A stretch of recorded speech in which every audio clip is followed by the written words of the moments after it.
کلا ونکوور بزرگ یه ناحیه است یا بهش میگن لوور مینلند که این شامل 23 تا 24 تا ناحیه شهریه. از بین اینا 13 14 تا شهر وست ونکوور خب یکی از شهرهای اعیون نشینه و خیلی گرونترین خونه‌ها توی وست ونکوور. تو همون وست ونکوور هم جاهای ارزون پیدا میشه ولی دیگه خب من فکر کنم ساختموناش خیلی قدیمی باشه دیگه ارزش زندگی کردن توش نداشته باشه. نورت ونکوور که خیلی ایرانی ماشاءالله زیاده، اکثر رستوران‌های ایرانی اونجاست. بعد خیابون لانزدل اصلا به خیابون ولیعصر ونکوور مشهوره. بعد لاینز گیت بریج رو رد می‌کنیم میرسیم داونتاون ونکوور که قسمتی از همون شهر ونکووره. خب داونتاون یه جورایی اونه که مثلا تو تهران یا مشهد یا مثلا شهر بزرگ ایران زندگی کردن بیشتر با داونتاون من فکر کنم حال بکنم ولی خب یک جای گرونه دیگه. بعد خود ونکوور هم هست که میریم بیشتر به سمت جنوبش دیگه یکم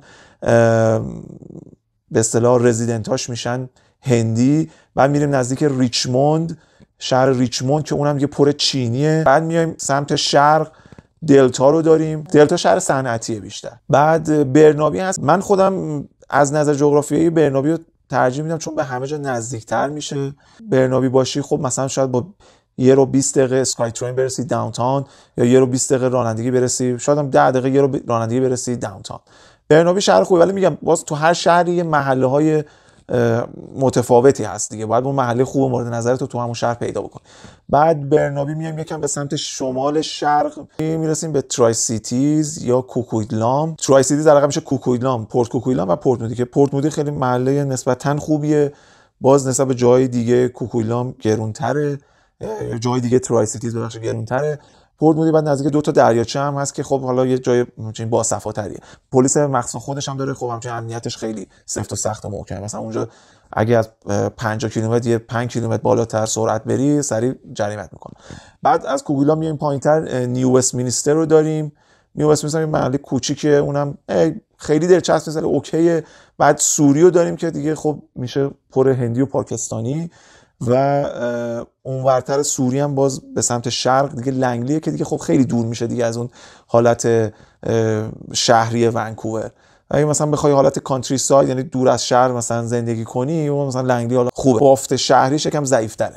بالاتر از لنگلی هم میای باز تو خیلی شمال شرقی تر، یعنی باز اونورتر کوکویدلام و بالاتر از لنگلی میشه پیت میدوز و میپل ریج که اونم باز خیلی دوره ولی همونجا هم مثلا یه آپارتمان یه خوابه الان فکر کنم نوسازش 550 هزار دلار قیمتش باشه. بعد وایت راک هم داریم که ته سوریه. باز وایت راک یکم محله شیک‌تری میشه نسبت به خود سوری چون ساحل خیلی قشنگی هم داره ولی خب وایت راک هم باز هندی و پاکستانی هستن دیگه چون ته سوریه.